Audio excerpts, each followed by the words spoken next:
asistente eclesiástico de nuestro Consejo Local, reverendo don Juan Antonio Vital Santos, ilustrísimo señor alcalde del excelentísimo Ayuntamiento de Arcos de la Frontera, don Isidoro Gambín Jaén, ilustrísima señora presidenta en funciones del Consejo Local de Hermandades y Cofradías, Marinieves Sánchez, señor presentador Antonio Apresa Sánchez, señor pregonero don Pedro Sánchez, representante de la Delegación de Hermandades y Cofradías, don Manuel Romano Luceño, hermanos mayores de las distintas hermandades de nuestra localidad,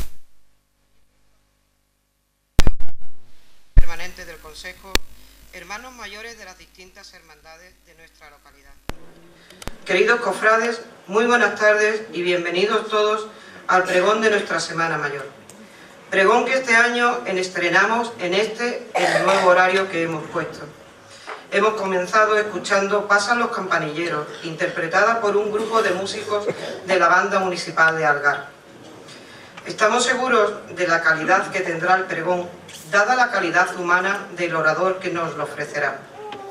Y yo, sin más, dar la palabra al presentador de nuestro pregonero, que será quien nos dará a conocer algo más de la persona que nos lo va a exponer.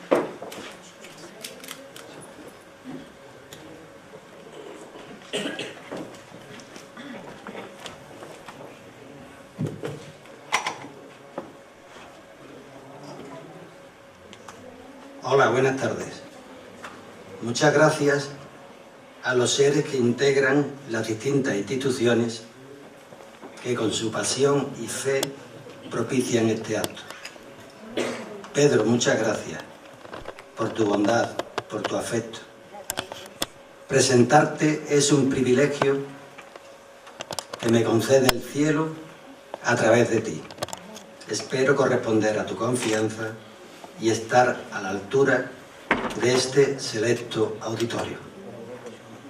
El día a día me aparta del pueblo y como cualquier hijo pródigo que disipa el tesoro de su tiempo en otro lugar, siempre estoy buscando una excusa para volver, porque estar y recorrer las calles de mi infancia es salir a tomar el sol en el patio de la cárcel. Los días previos a la Semana Santa, regreso a la tienda de mi niñez a recoger unas docenas de bollos. Esos bollos son el agua y el pan, la sagrada forma con la que el pueblo comulga desde la entrada triunfal de Jesús hasta su pasión y muerte. Reflejo de esa pasión en mayúscula están las pequeñas pasiones de la gente de este lugar. Pasiones que cada uno sobrelleva como Dios le dio a entender. Y en ese entender, en ese concebir y concedirse, aparece nuestro entrañable Pedro Sevilla. En Pedro se asienta la primera piedra literaria del pueblo. Y sin pasión alguna por mi parte, también diré que junto a su amigo José Mateos, actualmente portan la cruz de guía de la Hermandad Poética Española.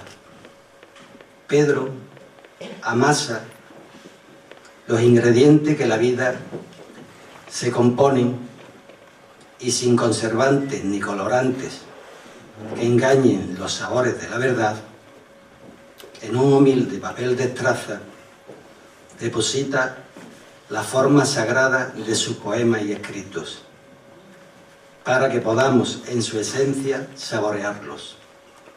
Y como nos ocurre con nuestros bollos, nos deja siempre el regusto y las ganas de comernos otro. Muchas gracias.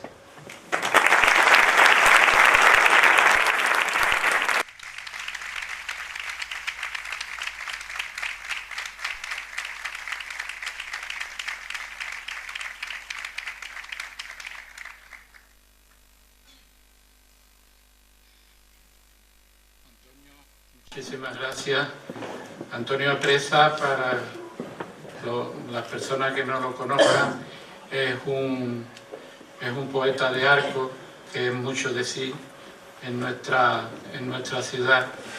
Y aparte de eso, aunque la vida lo llevó a vivir a la ciudad hermana de Jerez de la Frontera, pero él tiene puesto siempre su corazón aquí en nuestro pueblo y él se siente arcense y poeta. Yo creo que esos son los dos grandes títulos que a él le gusta llevar por delante. Y yo le agradezco de todo corazón sus palabras. Queridas autoridades religiosas y políticas, queridos vecinos, muy buenas tardes.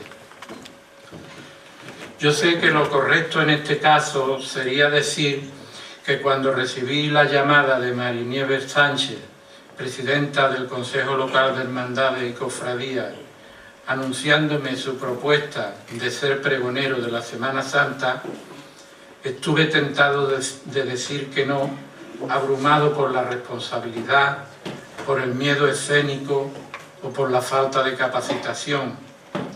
Pero la verdad es que fue una de las llamadas telefónicas más agradables que he recibido en estos últimos tiempos. No quiero pecar de soberbio. No es que yo me crea un entendido de nuestra Semana Santa o que no le tema a las tablas de este teatro o que no me atosigue la responsabilidad. Lo que ocurre es que uno de mis más secretos deseos como arcense, como enamorado de nuestra Semana Santa y como cristiano, unanimamente cristiano, o sea, agónico, era pregonar esta celebración que religiosa en su génesis abarca hoy aspectos culturales, turísticos, etc. Dije que sí, claro que sí. Dije que sí a Marinieves Sánchez, pero luego, ¿para qué voy a negarlo?, atemperada ya la alegría, empezó a darme miedo.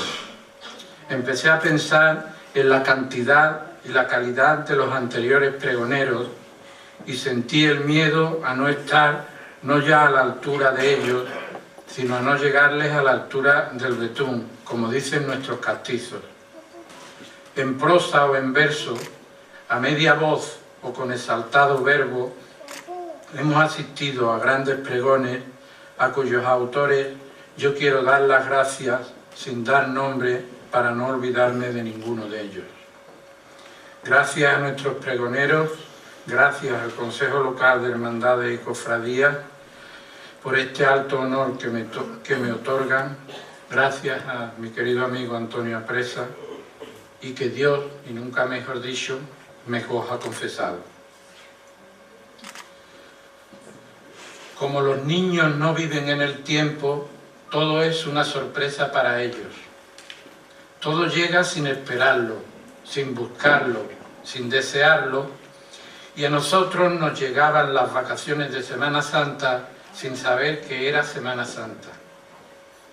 Algo barruntábamos, la verdad, porque cuando los días comenzaban a agrandarse lentamente, a llenarse de oro por la tarde, un miércoles nos llevaban a la iglesia para imponernos la ceniza y para recordarnos que somos polvo y en polvo nos convertiremos.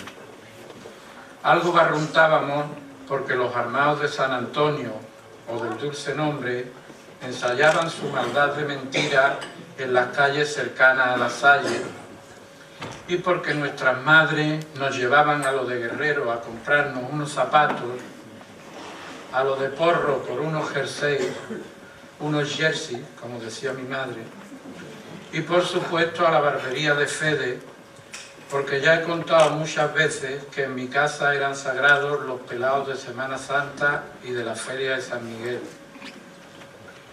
Yo fui un niño de radio y en la radio de mi casa se oía Radio Sevilla de la cadena SER, una emisora que durante toda la Cuaresma emitía el programa Cruz de Guía, aún en antena, y por ahí también sabía yo que la Semana Santa estaba próxima y que además de en nuestro pueblo se celebraba en Sevilla, una ciudad que entonces estaba a años luz de distancia. Y otro heraldo de la Semana Santa eran los bollos. Aunque no fuese más que por los bollos de Cristito Gómez, por su olor beatífico, por su luminoso aceite, cualquier niño medio listo sabía ya que algo grande iba a pasar. Así las cosas, una mañana de domingo nos despertábamos y mi madre nos decía que era domingo de Ramos. Nos daba de desayunar un bollo con café y nos indicaba que después de almorzar nos vestiría en condiciones para que nos fuésemos a San Francisco a esperar a la borriquita. La borriquita entonces subía desde el barrio bajo, Calleja arriba, todo el casco antiguo, la corredera, y terminaba su recorrido en San Francisco. Allí la subían en un camión y la llevaban a su templo. Este que voy a contar es el recuerdo más hondo que tengo de la Semana Santa. Una muchacha joven viste a unos niños con amorosa destreza. Les pone los cordones de los zapatos y les abrocha los botones del jersey azul. Se separa de ellos para verlos enteros, para darles su amoroso visto bueno, les echa agua de colonia en el poco pelo que ha dejado el barbero y les dice que se vayan a San Francisco a esperar a la borriquita, que ella se arregla también y va dentro de un ratito. Los niños de San Francisco están ya subidos en la reja del patio de la iglesia, aguzando el oído por si escuchan los tambores de los valillas. Entonces no entendíamos de bandas de música, sino que el cortejo lo abrían los valillas, que eran unos músicos municipales que habían heredado el nombre de los valillas italianos. De pronto uno gritaba con fuerza un «¡ahí están ya!», que nos hacía mirar a todos hacia el inicio de la calle San Francisco. Y era verdad, se veían ya las primeras gorras de plato, las de las trompetas, y se oía el incansable redoble de un tambor. Tras los valillas venían los niños del barrio bajo, vestidos de hebreo y portando cartelones con frases bíblicas tales como «dejad que los niños se acerquen a mí», y otras de las que nos olvidábamos rápido cuando veíamos llegar a la centuria infantil, formada por niños con espadas de palo y otro material bélico, a cual más inocuo. Para los niños de San Francisco, los del barrio bajo eran poco menos que extranjeros, habitantes de otra galaxia, allá al lado del río, así que nos gustaba reírnos de ellos, viéndoles tan serios escoltando a la borriquita. Recuerdo un año que mi madre llegó algo tarde, cuando ya la borriquita estaba montada en el camión para su traslado al barrio bajo. Mi madre solo pudo rozar el paso con sus manos de niña y arrancar una matita de romero de la canastilla. Me la dio a oler en su misma mano y ahora, mientras cuento esto, huelo aquel romero y huelo el jabón honrado de las manos de mi madre. El domingo de Ramos seguía, pero no para los niños de San Francisco. Ya en la noche oscura y desde la iglesia de Santa María, tan lejana entonces, salía a recorrer la corredera y el casco antiguo un Cristo engañado por uno de los suyos y apresado en un mar de olivos. El prendimiento, Cristo adusto, de mirada perdonadora al que no conocí hasta mi mocedad, cuando ya en mi casa, no pudiendo aguantarme más, me dejaron salir solo. El Cristo del prendimiento sale en su paso, escoltado por 2 sayones y junto a Judas, que porta la bolsa con las 30 monedas de la traición. Todos ellos bajo un olivo verdadero, carnal, que se mece al compás del viento y de los cargueros. Me propuse al principio no dar en este pregón ningún nombre de pregonero anterior, para no ser descortés por culpa de los olvidos, pero me van a perdonar que no me resista a leerle a ustedes la precisa y preciosa saeta de nuestro poeta Antonio Murciano al Cristo del Prendimiento. En el monte los olivos te vinieron a prender, jugo de aceituna amarga tuviste tú que beber aquella noche tan larga. Las Tres Caídas salía entonces a las 10 de la noche del lunes santo, pero San Francisco era una fiesta durante toda la tarde. Las golondrinas volaban como niñas sin escuela, entraban y salían de sus nidos en las vigas de madera de las casapuertas, y el sol de marzo saltaba las azoteas como un cofrade fervoroso. Mi familia vivía en la casa de cemento y yo me sentía particularmente orgulloso los lunes santos porque en la misma casa vivía Joselito Zambrano, que era el sacristán y el encargado de encender las bengalas a la salida de la procesión y en la bajada de la calle Alta para iluminar la cara del Cristo y de su madre, que entonces iban juntas en el mismo paso, mirándose a los ojos. Joselito Zambrano era un inocente que auxiliaba a don Manuel, el cura eterno de San Francisco, en las tareas de la parroquia. Joselito dibujaba unos Cristos y unas vírgenes con caras adolescentes, doloridas. Joselito se parecía mucho a los personajes que pintaba el Greco, altos, desgarbados, estilizados, aéreos, como si estuviese siempre a punto de ascender a los cielos. Murió en un accidente y lo lloró todo el barrio, y don Manuel el cura envejeció durante la misa de su funeral tanto como en 20 años, porque enterraba no a un sacristán, sino a un hermano. Yo estaba orgulloso de Joselito, pero mi abuela no tanto. Me explico.